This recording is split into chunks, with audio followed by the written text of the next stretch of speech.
1320 AM KSCR, Eugene, Springfield. Info Radio. News, information, and entertainment. 1320 Info Radio. A Cumulus station.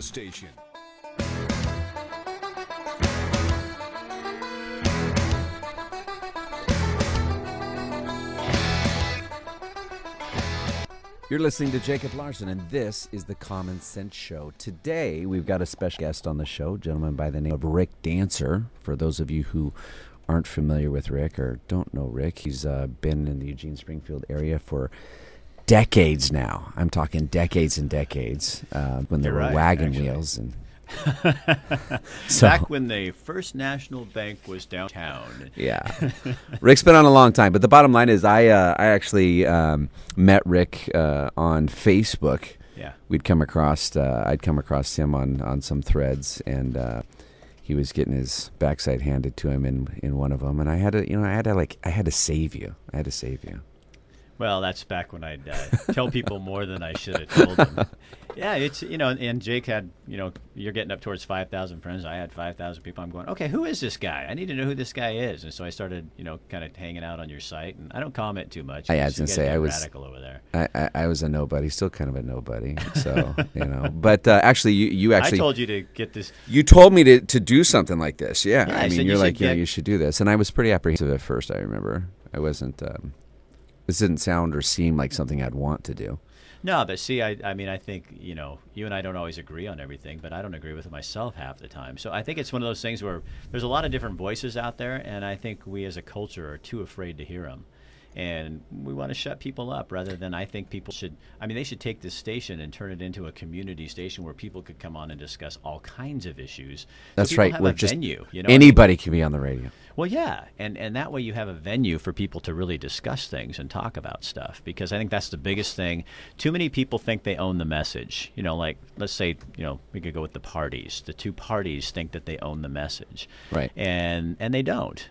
They speak for a far left and a far right, and there's a whole bunch of us in Oregon who are pretty moderate. We may lean to the left or we may lean to the right a little bit, but we want somebody who's going to represent us. And right now what we're stuck with is ideologies that don't really match up with all Oregonians. And if you attack those, go in and question something like that, oh my gosh, the keepers of the message come after you. So why does that piss you off? Why does it irritate me? Because I think that my two mottos in life is people matter and people have a voice and they should use it.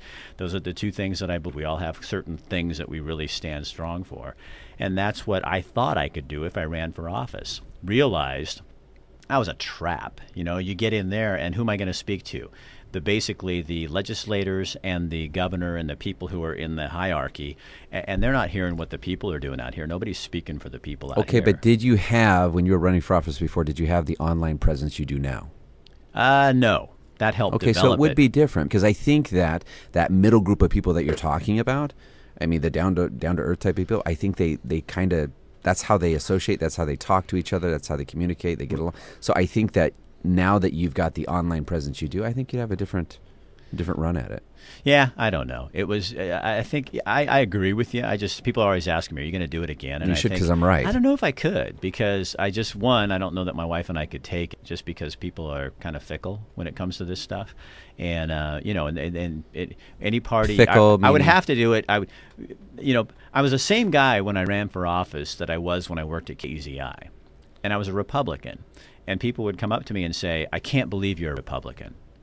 Like I had a disease or something. And it was like, what? Because I choose a different ideology? But you and I haven't even talked about what that means for me personally as to why I would line with the Republican Party, which is why now I'm a non-affiliated voter. Not an independent, a non-affiliated voter. Okay, so but don't you think people actually started looking at you differently?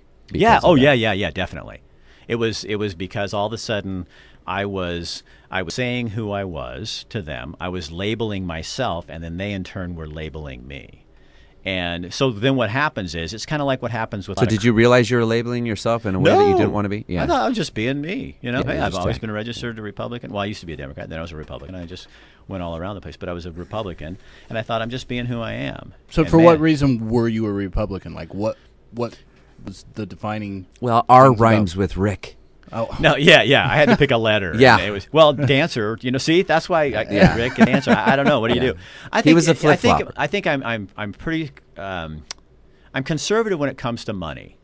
And I think that, one of our biggest problems in this country is we have us as people, expect the government to not spend more money than it has. Right. But we as the people who they represent have got visa bills and house payments, and we're doing the same thing we don't want them to do. So you were Republican fiscally, but not on Socially, I am so over the edge with liberal now. Not for some, far lefters. Okay. I'm never going to match up. You can never make people happy, and I gave that up a long time ago. Right. So you just kind of tell people what you think. You listen to other people, and then you kind of go from there. So, I think I have to have a budget at home, and I have to live within that budget. And we can't do everything. I don't get to do everything I want to do because I don't have the budget for that. And I think we as a country don't understand that. But there's also a lot of people that need to be taken care of. And I'm doing a documentary on Mark Hatfield with a film crew out of Portland. We've been working on it for about 3 years. And that's the guy I would want to be. That's the guy. Mark Hatfield stood for positions that were not popular. He was against the Vietnam War when everybody else was for it. And he stood up to Johnson and said, no, I disagree. Out of all the governors in the country, he was the only governor who stood against it. Now, the interesting thing there is Oregonians continued to vote for him, even though they were more supportive of the war at that time.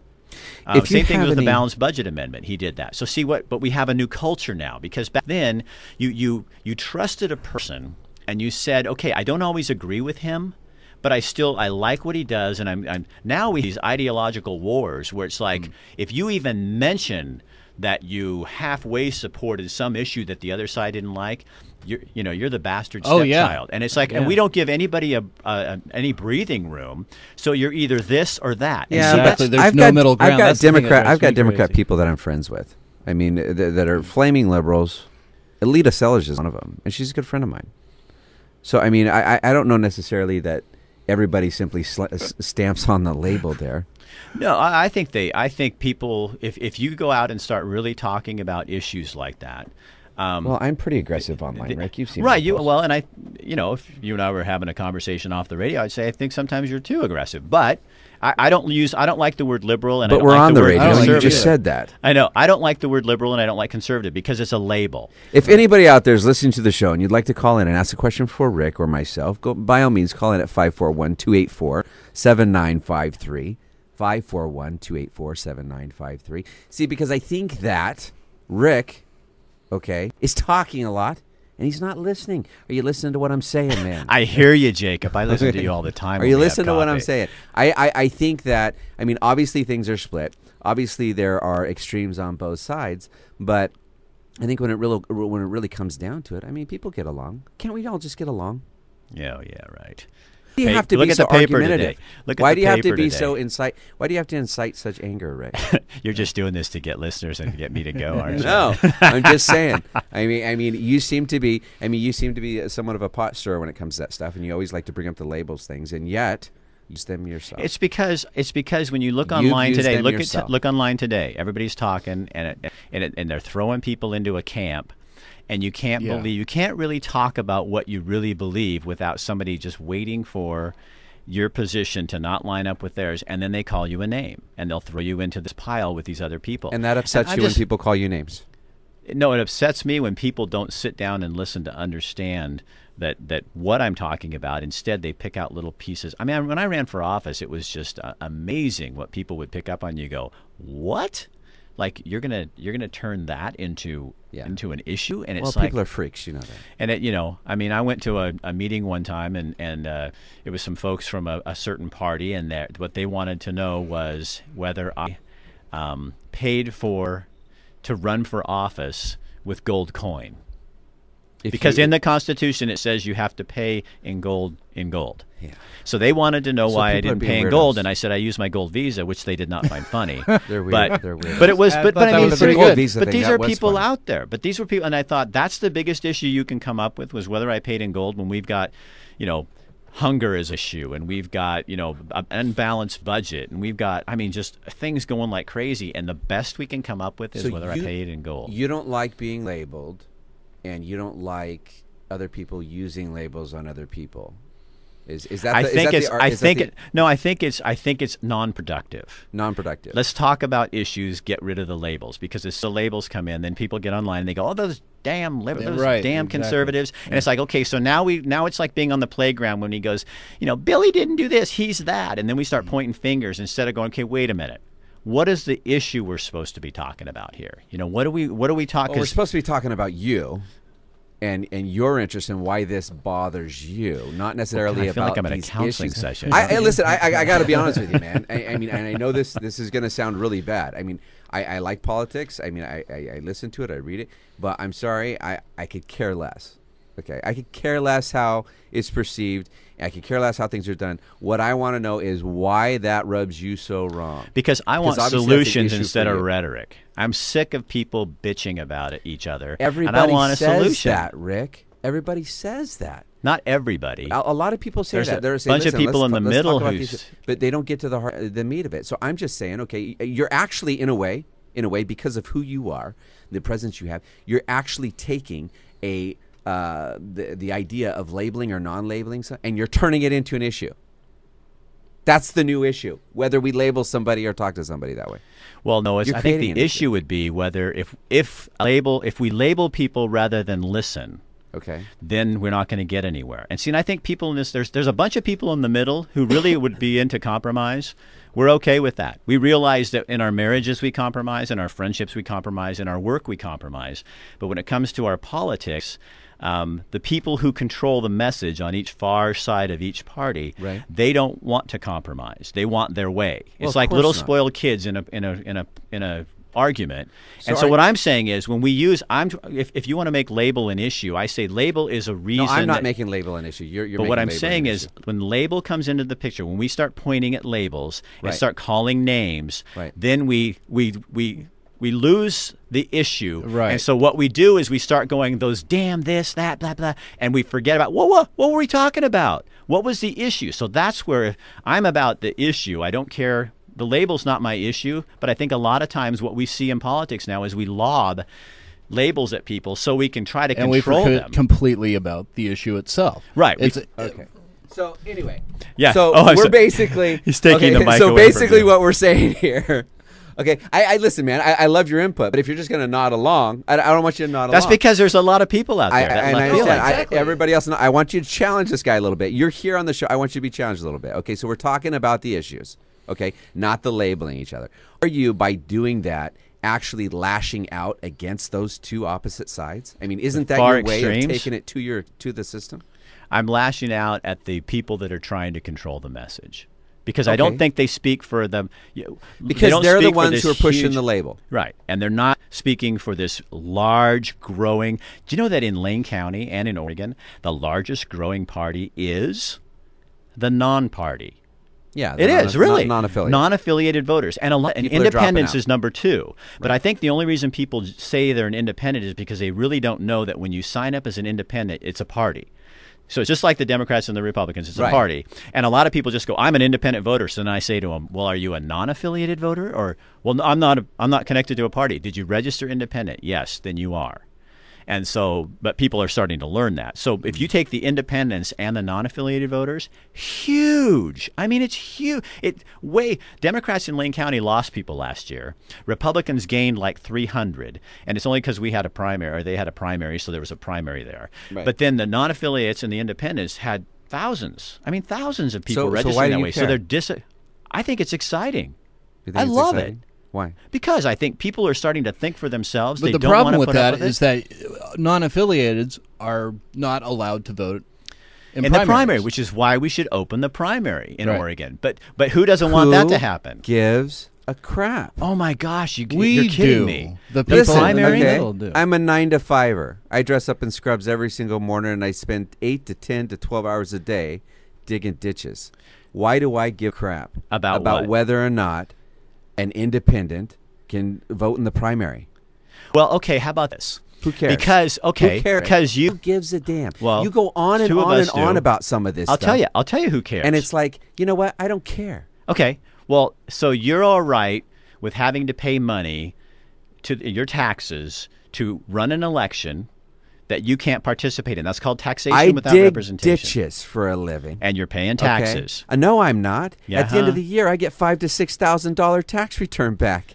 Everything I've paid in on a month-to-month basis gets returned to me without interest. Well, I think there are a bunch of people out there who are paying taxes. They don't pay taxes. Who want to know why they can't participate in an election. And as that middle grows and that non-affiliated voter and independent voter grows and those numbers keep getting bigger, they're going to force the issue. And it's going to be to a point where we're going to be the Oregon are we're going to going to go, be the whoa, 99%. No, they're going to say, wait a second. We get to sleep in I'm tents. taxed for something that I can't participate in. Somebody else is deciding who's in the election. So it's no wonder the people getting elected don't look like me.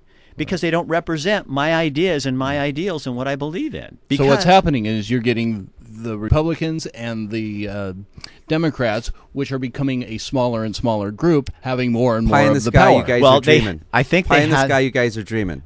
I think they I had. swear to God. I think they had the power, and we still give them the power because we believe this. Because a lot of people will just buy into the message. They're assigned to it. They go, well, that's just how the system works, and it's like. When do we stand up and say, no, that's not the way the system works? Because the system is supposed to be, as I understand it, about we the people. Okay, Right. you know what?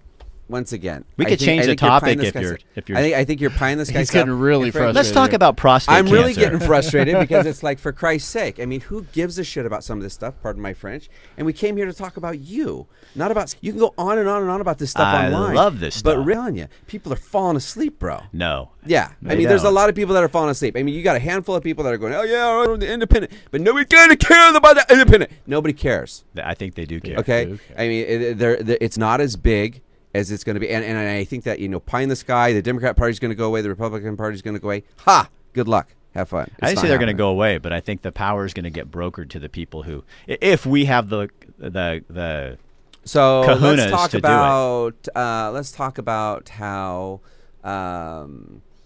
some people don't like you. Some people have a problem with Rick Dancer. I've experienced that my entire Why life. do you suppose that is? I don't know. You never know. You never know. I'm sure you have some ideas. They've brought up some things to you. No, I think it's just when you. I noticed when I was on television, people they'd either like you because they saw you every night on the news and they were intrigued, but if you didn't respond the way that they thought you should respond, like if you're busy and then you don't quite say something completely, like pay 100% attention to them, then they think you're pretentious and you're arrogant because you're not paying attention to them. It's our expectation. And people, and I think when you see people, when I ran for office, it was the same thing. You spend so much time, and I genuinely like people, and I think I'm overly considerate, about stuff, but there's just those moments. I remember I walked in the Springfield Christmas parade one year, and I'm walking through the streets and just waving and touching people and doing what you do in a parade. And then we go down to this one area, and here's all these people with disabilities because I'm really big in that community because I will stand up for those folks through thick and thin. If we get in an argument about that, I will cuss at you on the radio. But anyway, and you and I have gotten into an argument about something on that, but we're not going to go there. Yeah, I remember the argument. But anyway, and I had a lady call me on the phone, and she said, I saw you walking in the Springfield Christmas parade, and you just looked like you were so arrogant and thought you were so cool. Exactly. And I thought, and at first it bugged me, and then Some I people thought have later. that perception about you, though. But then you think later, you go, it's just, I do that to other people too. If I put them in a position that I think you're on TV, you do this, you think you're cool. Well, But most up people there for people to see, and well, so it's and your easy to throw target stuff at you. practice, Exactly. So you are an a easy target. and I'll tell you what, I had people in this town, in this area, are so nice to me. Most people, I mean, give me a lot of grace during the campaign. Even it was like, I think you're a very nice, down to earth guy, and easy to I think talk I to. care, and people see that. I think I'm real. I don't hide my feelings. I don't come on here and go, But well, I I'm also trying to be think- careful about my political beliefs. I also think that you do have kind of an attitude, and you can be cocky, and you can be arrogant. Well, and who you do have can't? an ego, and well, yeah, and I mean, I'm of human. course. Exactly. Yeah, and so Okay, it happens. So doesn't it make you wonder why these people attack you the way they do in that manner, in regards to, oh, you're just an egomaniac, or oh, it's all about Rick, or oh, why do you suppose that I is? don't think it does because I've had one recently that happened with somebody, and the next day I saw a person in town who, every time I see this guy, I go in my head, you arrogant snot. And I walked up and I looked at him and I thought, wait a minute. People are doing that about That's you. what they do to me. Yeah. And then you kind of, and this has been, and this doesn't happen to me all the time. It's one of those moments where God slaps you in the head and says, okay, Rick, see how much you do this to other people too? Yeah. So now I'm on notice. And so when I'm around people, I'm seriously double thinking it, because I realize how I can come across the wrong way to people and how they can come across the wrong way to me, which goes back to that listening, learning people, finding out who they really are. And then, the other side of it is, you can't worry about it when people read you wrong. And I've had it for so long. It's like, you just kind of, I don't write it off and go, oh, well, stupid idiot. I don't do that. But do you think people are intimidated by you? I think some maybe, I mean, I think anybody could be intimidated by people who. I think it just goes along with being in the public eye. Right. When you're in the public eye and and I think there's people that probably look at you and say, okay, you ran for office and, you did this, and people pay attention to you, so you think you're really cool or something. Right. And it's like, but you, after spending time sitting and having coffee with me, I don't think I'm that cool. I mean, I just. We've got into one of the things that I really like about you as an individual is. I mean, and I told you this before. I've never bought into the Rick Dancer thing. I mean, I always say that's really cool, but that's not Rick. And then I sit down, I talk to you. It was a pleasant surprise to me to know that you're actually human, and we can do that. And we've actually got into all sorts of in-depth talks about conversations about all sorts of stuff, which is really fascinating to me. And that's what I like about you. I can do that. Well, see, and I challenge a thought process with you. And I think the last 5 years of my life has destroyed a lot of the Rick Dancer, honestly. I mean, just, you give up your career and you're turning 50, and then you kind of have this midlife crisis, and you got to figure out who you are. Well, you kind of went through cancer too. Well, then you run for office, and you think this is the thing you're supposed to do, and then you do. We did well, but it's like you don't win. And, that's 9 months of the hardest thing I have ever done, because I was just, you didn't come up for air. You just stayed right where you were the whole time. So what was your motivation to do that in the first place? The motivation. Meaning that, listen, wait a minute. You spent 9 months, okay, not coming up for mayor, meaning that what? You were depressed? You were upset? You were angry? I wasn't angry. I think I dodged a bullet, actually, because I think if I had done that, I mean, you may have noticed that could you imagine me in the state capitol, and someone comes and tells me this is how we're going to do it, and I'm going, oh, like, you think really? I understand. I wouldn't have lasted. I would have been assassinated. You spent 9 months. What were you feeling? When I lost? After the loss, yeah. I don't think I got it until about a year later. I mean, what emotions that's a lot of work. That's a lot of work for not winning. And so you were depressed. Well, yeah. I mean, I don't think, I get depressed over a lot of things, but I don't know that I ever got really super depressed over that. I didn't have time because I had to jump in and find a new career and do some other stuff. So you're just on that survival mode where you're getting through. Because seriously, when it was over, my wife and I looked at each other, and we weren't just down. You're just kind of relieved because it was so much. So it was a mixed blessing. Yeah. And then I got cancer. And that was a blow. That was a huge blow because you're, I'm just curious because, I mean, it's like, when you say I've ran for office and lost, okay, 99.9% of the population has no clue what you're talking about in terms of emotions or how that felt or how that went down. We got no clue, man. I mean, you say it to me all day long, and I'm like, yeah, okay, so what was that like, Yeah, I think when the numbers come in and you're looking and you're going, shoot, I really wanted to do this, and then about an hour after you realize you didn't win.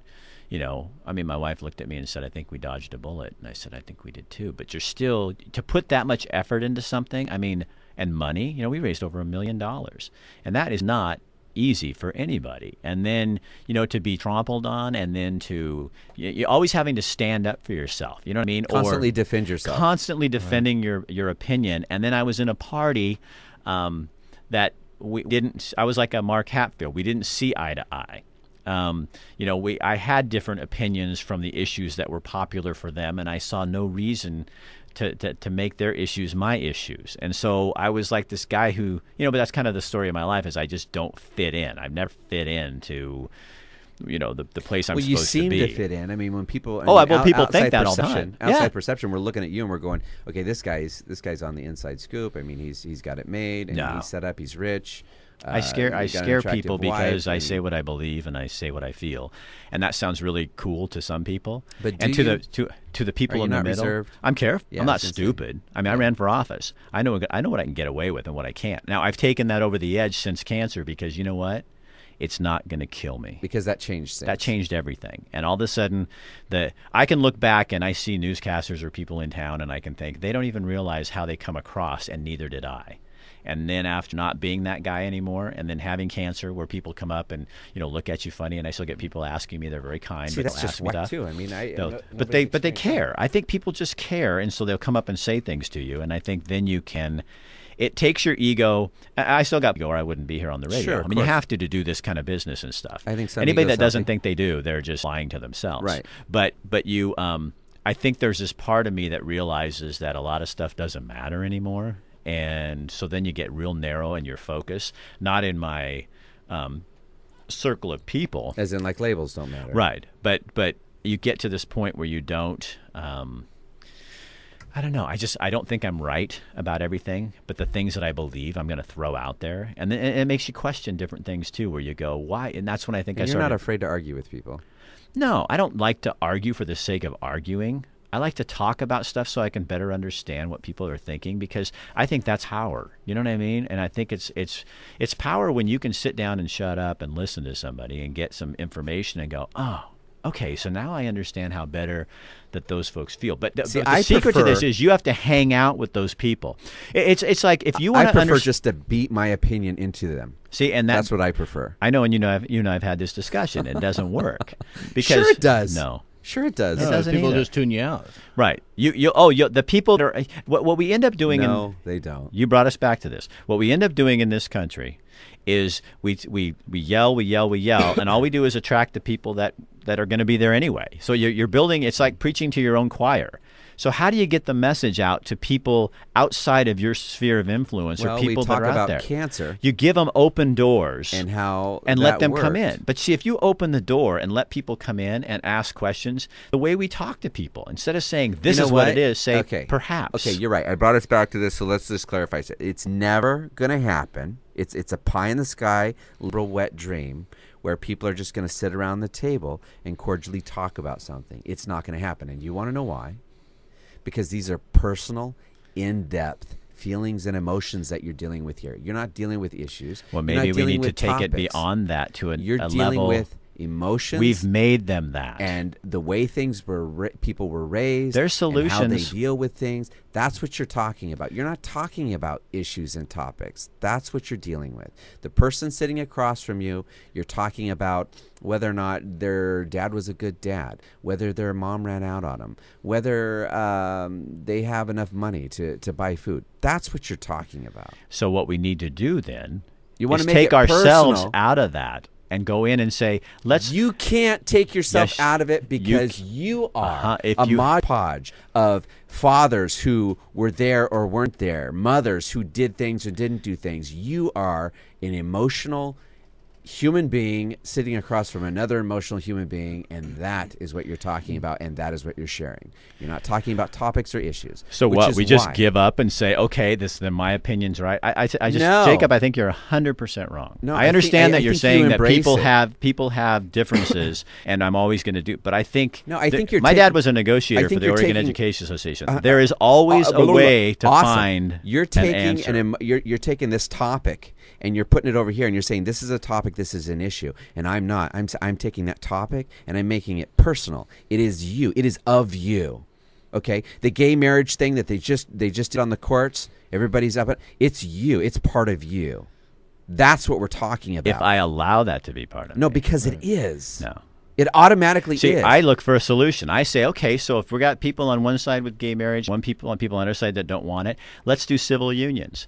Let's make it so every person who, no matter what kind of relationship they're in, under the eyes of government, which I don't know why government's involved in this anyway. But and you're taking that approach. But you say then don't they deserve the same kind of treatment as everybody else? You're taking that approach based on your own personal experiences, it's a middle of the road decision, and how it applies to you. But Jacob, it's a middle of the road idea that both sides can come in and go. Okay, I can give a little. I can give a little. It's a reason. It's a middle of the road idea for you, but to someone who is gay, okay, they're coming at it from the aspect of their emotions, their feelings, and what made up them, and which is why you're your result, it's unacceptable to them. That's why they're going to argue with you. Do you I don't understand what even I'm saying? think this issue has come up this way, civil union thing. I think that's the middle of the road answer that people could work towards. I mean, Jacob, if you don't have, what are we as a people, as a culture, if we can't, if both sides can't give a little? It seems pretty simple to say that, Rick, but the reason why your idea is objected is because you have somebody. I don't know on the that other the side. idea is objected, actually. I'm throwing it out there. Use a hypothetical. We're calling it possibly objective because you have somebody sitting across the table who's emotionally wrapped up, involved in that specific type of thing based on how they were raised, their emotions, and how they feel. And that's the argument. That's what you're dealing with there. That's what you're dealing with. But you're not talking that's about what we logic. as human beings, because we're smarter than other creatures on the earth. You're not talking about we're logic. supposed You're not to be talking able black and to. white. I know, but Jacob, I think we can. Good You're gosh. arguing about that person's emotions and how they were raised. No, and that's what we allow it to be. No, because that's what it is. Well, that's what all these topics are. let's move on because you and I are not. We're going to go to a break. That's also what all these topics are. Yeah, folks, we're going to go to a break. We'll be back in 2 minutes. You're If wrong. you want to be part of the program, give us a call on 284-7953. You're listening to The Common Sense Show.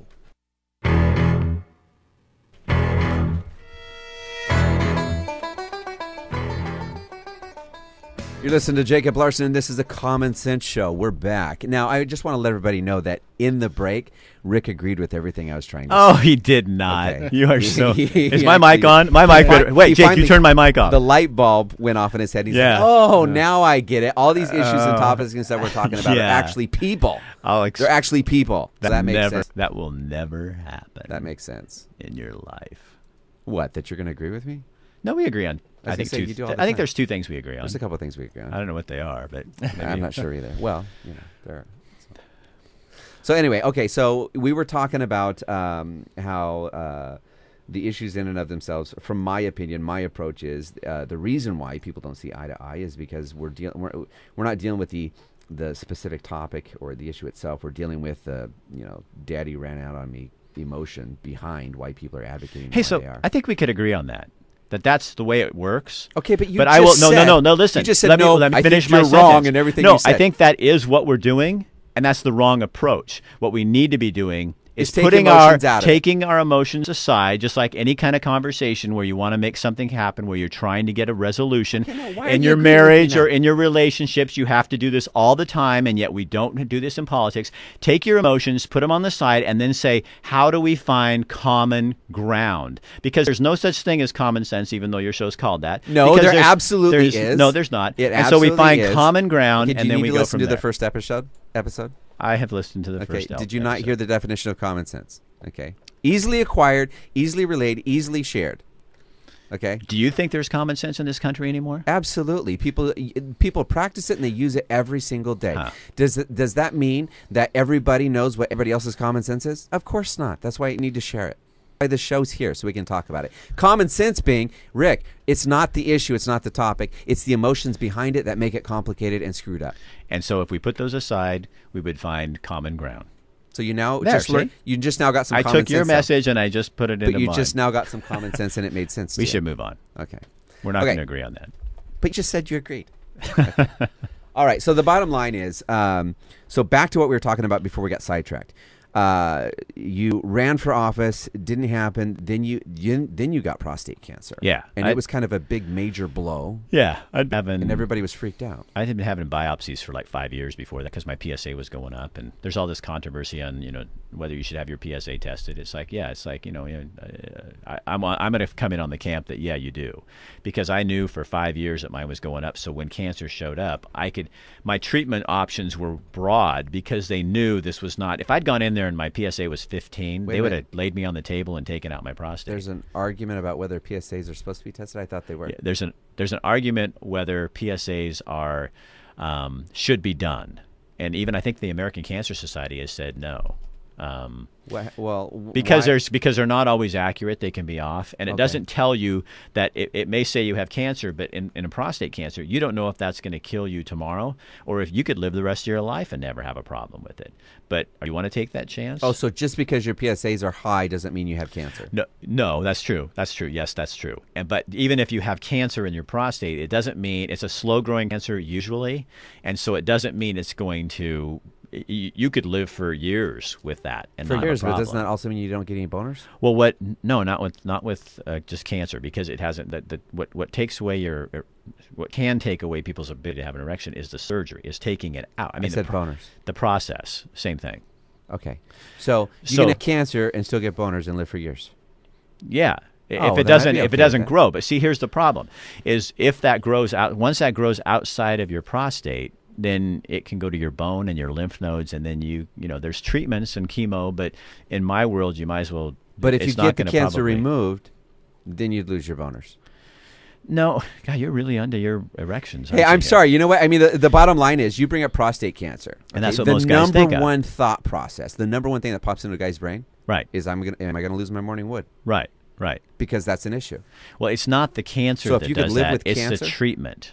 Okay. So if you have your prostate removed, there's the nerves that cause you to get erection are The all walnut. they're tiny little nerves that are all surrounding your prostate. In that walnut. So when they take that walnut out, now in the old days they just took it out and all of a sudden No bye-bye. erection. Yeah, goodbye, Done. Mr.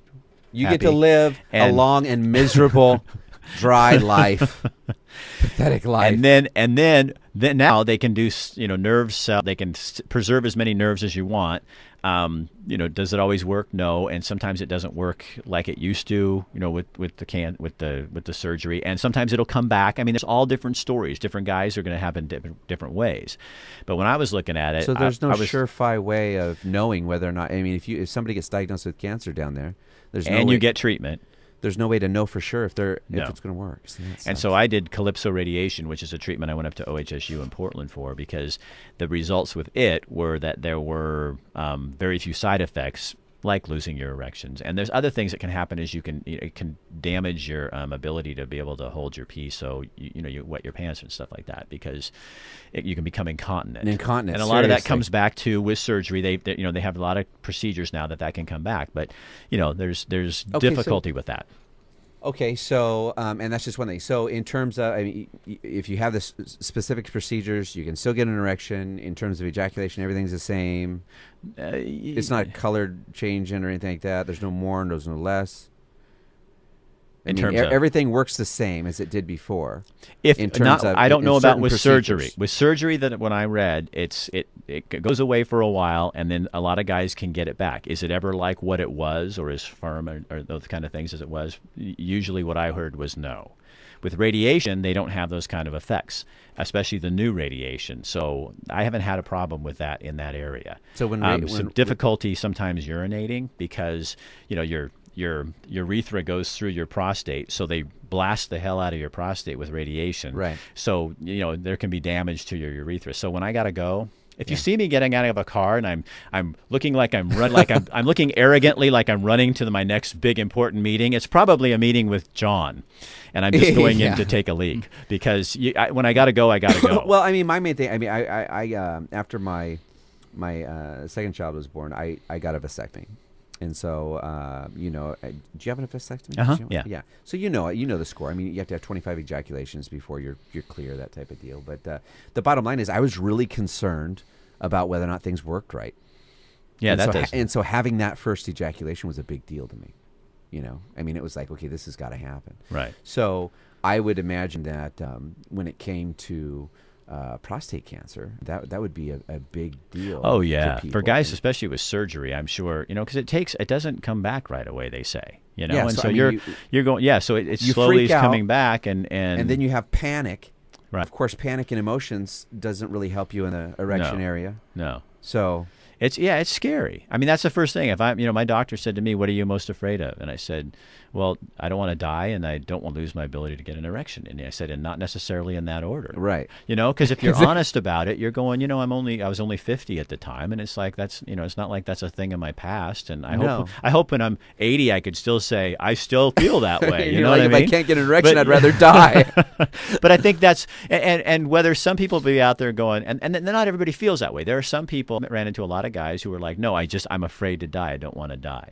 And That they just don't wasn't that just wasn't a big fear for me, because I never had the feeling that this was going to kill me. That's because physically they're already dead. But I think in your head you also have to. Cancer is a battle in your brain where you have to You have to, and I don't ever do you felt mean? like I fought the cancer. I think I fought Rick Dancer. What do you mean? Battling My your brain? biggest battle was me, is going, don't succumb to the fear.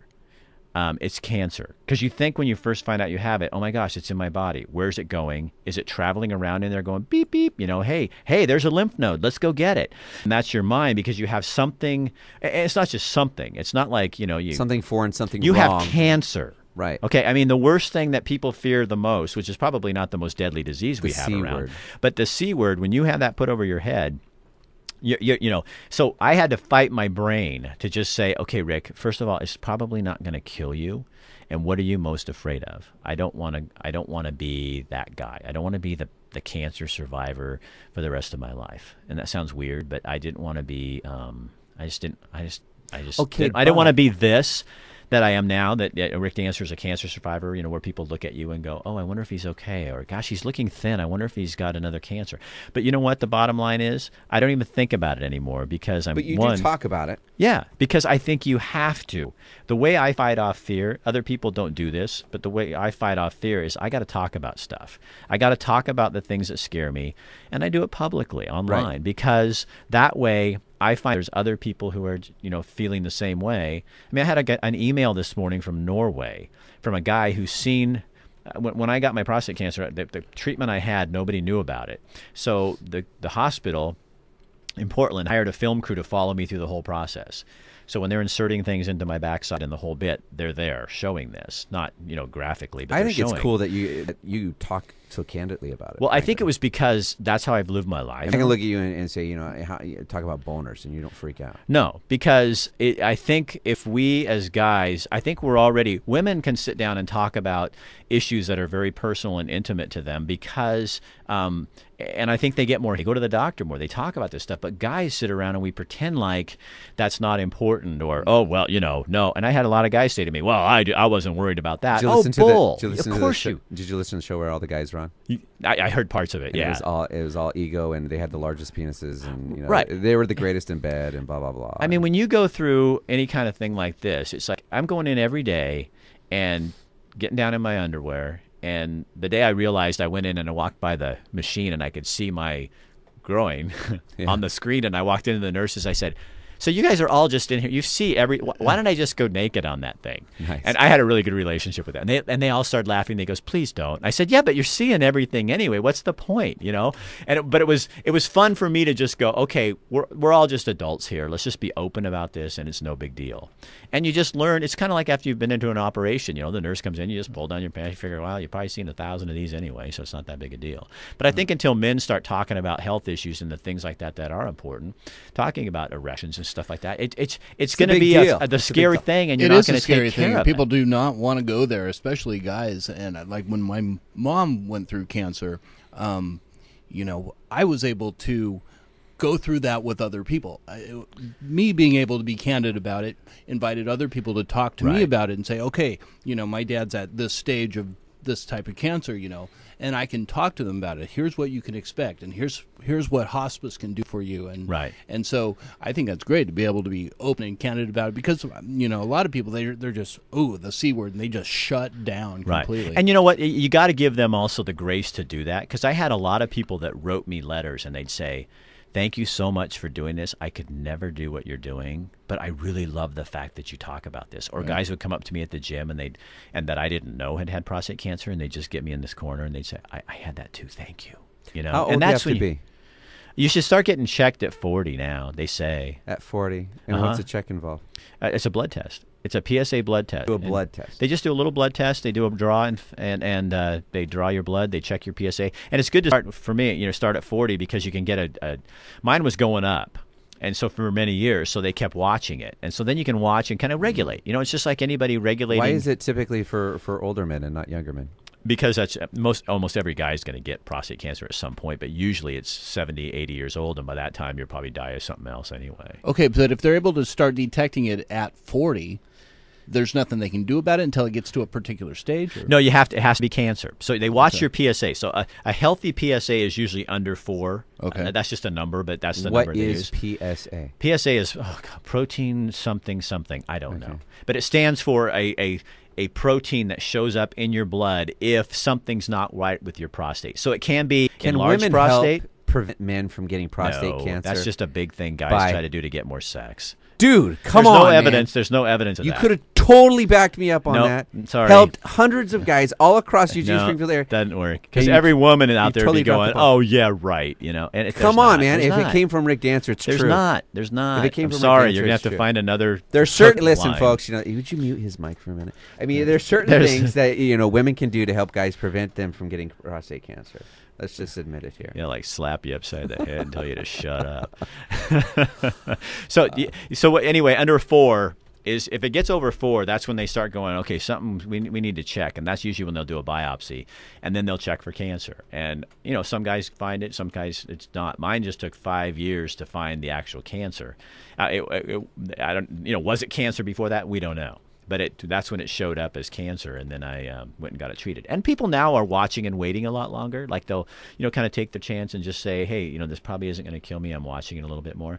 That wouldn't be comfortable for me. But yet a lot of other guys just jump out and go get surgery when they don't check out all the options, because there are other options out there now that are very viable. And surgery is an option. And for some guys, it's the only option. But there are so many other things out there now that can be done that aren't as drastic. Did you tell people? I mean, when you first, how soon did you start telling people about it, that you were diagnosed with cancer? Just a few days. I said to my wife one day, I said, people are going to get wind of this, and either they control the message or I do, and I know what the media and gossip can do with a message, and I said I'm going to take charge of this one. So I just put a camera on top of in my car when I was driving, and I outed yourself emotionally.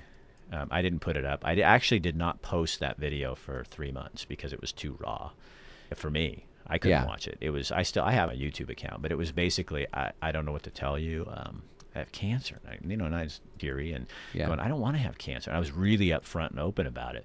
But then I went on the next day and I blogged, and I just put a blog up and just said, I have cancer and I don't know what to do, and I'm scared and don't want to do this, and so there were nights where I laid in bed and I'd say, God, you're going to have to spoon with me. You put yourself out there, though. Yeah, you got to lay here and hold me, because my dad, when I was a kid, used to tell me that cancer is the worst thing that can happen to you. Right. So in the back of my mind, you were freaking out. I was dead, and my grandmother, my dad died of leukemia, but he was like 83. My grandmother died of pancreatic cancer. But other than that, we'd had no cancer in our family. And so this was, and I'm a healthy guy. I work out, I do triathlons. It's like, why me, and how come this is me? And I guess I never really went through as much why me. It was more like, I thought I was doing everything right. Because I hate that. I hate the attitude. There's 2 attitudes I can't stand, and one of them is the why me. And some people get it and some people don't. But I also hate the attitude, well, why not me? Which is what a lot of people... I don't like the why not me attitude. I don't. To me, it is arrogant. To me, that's just kind of like, well, of course, this is going to happen. Because it's kind of like trying to, this was the good thing about my cancer for me was it was between me and God, and obviously my wife and family. When you get cancer, your whole family gets cancer because they all have to deal with it with you. Okay, but beyond that, you had to take it. Everybody else too. I mean, you literally had the thought process of, I'm going to control how this comes out, or yeah. So all these people out there, I mean, who get diagnosed, how would you like to have that to deal with too? You get to deal with. But I don't. See, but you know what's okay? Selfishly up. though, but selfishly, that was my therapy, because that's how I lived my life through TV. So when I was having this video done of me, I think in the back of my mind, I didn't know what I was doing. I just thought, hey, people need to be educated about this. Here's something that can save your erection. You know what I mean? And I'm going, so I'm thinking that, but in the back of my mind somewhere now I can recognize it. I think it was my way of dealing with it, because see, what I thought when it was happening, it was another story. It was somebody else going through it. You get to talk about somebody else. I'm reporting on somebody else. So when they're shoving things in your behind and doing things like this, I'm thinking, I'm showing this to people. So this is just Rick Dancer doing what Rick Dancer does. And so it was a way of coping with it. But I I wasn't thinking that at the time, but Yeah, that now wasn't your looking thought back, I process, can go, right. that was my. So it wasn't like I was being some hero and some great guy doing this. No, It was you were like, taking care of you. I am and- dealing with it, and this is how I dealt with everything for the last 25 years, which I did it publicly and online with my children being born.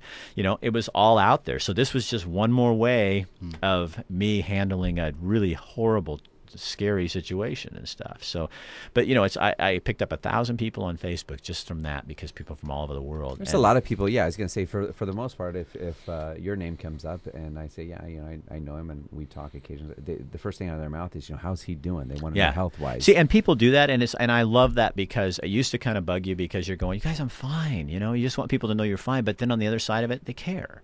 You know, people give a rip, and I think it's you have to stand back and go, you know, if you're going to be out there publicly and doing things like that, then that's kind of what's going to happen with it. How much time we got left?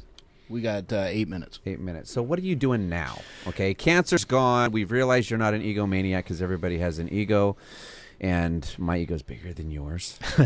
So what are you doing now? So now I have a TV show called Rick Dancer TV, and what I do is a video production business. So I do videos for nonprofits, for businesses, for whoever, you know, hires me to do that. And we basically are turning the message. You know, being in the media so long, you realize that people they talk down to us. And so with our stories, what we try to do is just tell you the story. We talk on your level, and we're just saying, hey, here's something you can do. I don't pitch stuff. I'm not like, and if you'll buy 45 sessions, you know, I'm just doing the people. I believe that anything that you're going to sell has to be people.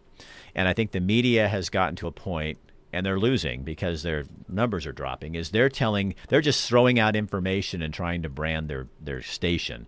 You brand people. People relate to people. I don't relate to an entity like a TV station or something like that. It's not like I relate to people. So when we do our stuff with Rick Dancer TV, it's all about, and we're kind of challenging the system of how it works. Well, I was going to say, you kind of, I mean, and that's what I've actually heard other people say that too. You know, Rick's always going on about his time when he was on the you know, TV and stuff, and the news, and he's always so negative about how it was and stuff like that. But I mean, you did learn a lot of stuff from that. Oh, and that yeah. did get you. And it's not. I just think that we're smarter than that, and that the media needs to understand that. So, what would you say to people who say that about you? Yeah, you know, okay, whatever. That's it. Yeah. What am I going to say? I'm not. I don't have some bitter feeling towards the television station. I just see the things that I find kind of interesting that they continue to do, like sit behind an anchor desk, which is like, and if I could go back, and I tried to do this when I was there, why do we do this? Who sits behind a desk and tells people things? We should be out with people or doing something. This is so antiquated and it doesn't work anymore, but I never got anywhere. And so now I'm out of it, so I can make fun of it if I want to. I'm going to give what you're going to say to people when they say that. You're going to look them in the eye, because I'm just going to help you here, because you're just like, that doesn't work for me. What you need to do is you look them in the eye and you go, what, are you a moron?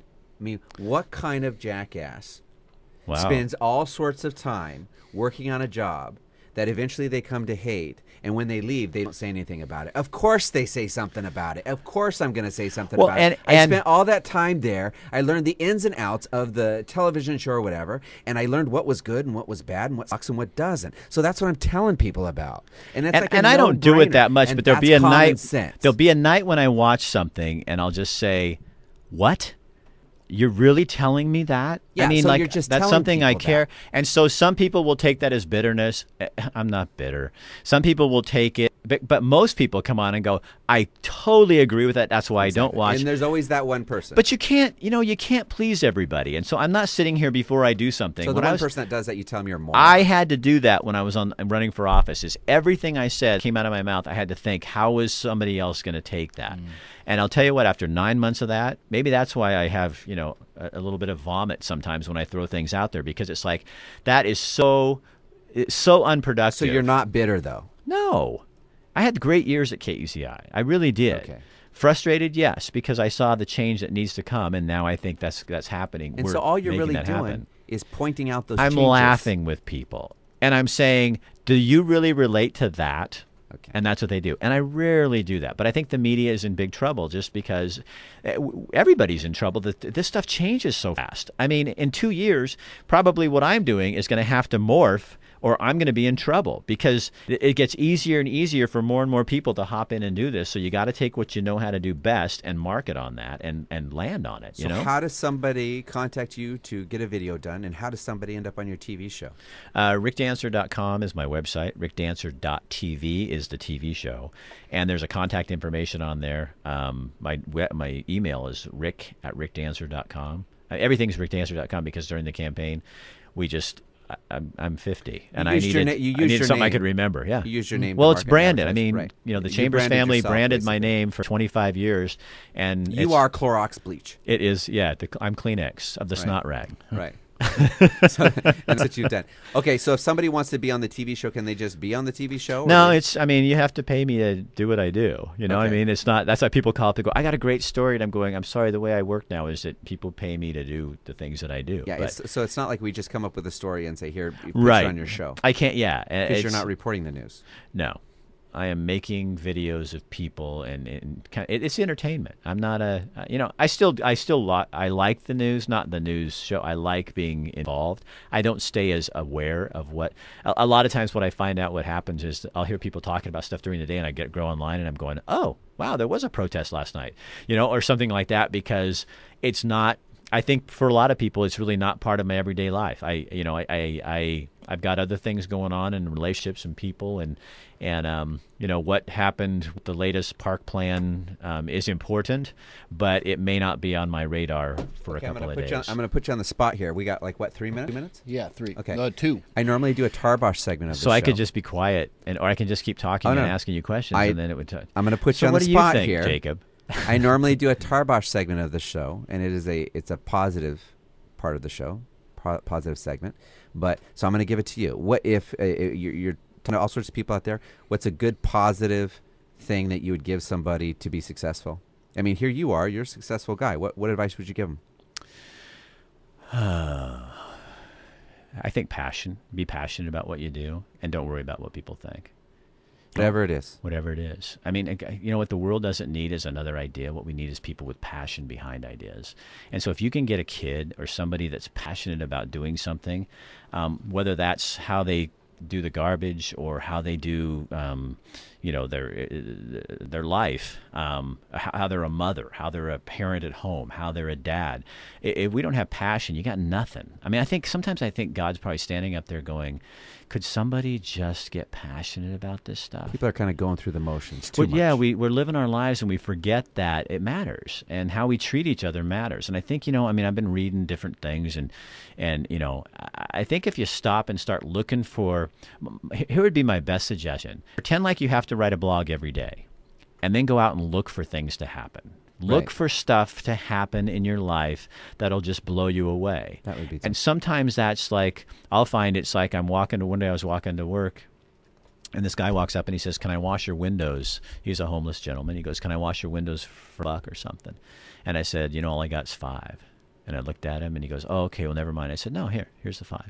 I gave him the $5, and then he looked at me and he goes, thanks. And he goes, I really want to do something for this. And he started to wash my windows, and here comes the bus. And I said, hey, stop, you're going to miss your bus. And he goes, but I didn't wash your windows. I said, I didn't give you the money to wash my windows. Well, that makes a great story. It makes a great moment. And then when, how can the rest of my day go bad? You know what I mean? And how can I not have passion for people in life if I don't? But you have to put yourself out there and try stuff. I was giving away coffee at a local store, and I was told I couldn't do it anymore because all the homeless people were showing up waiting for Rick Dancer to come give them coffee. It's like, that's how you live out loud, and you go out and you be passionate about it. So try it. Passion in your life, folks. Rick, thanks for being on the show. Appreciate it. You're welcome. Thanks.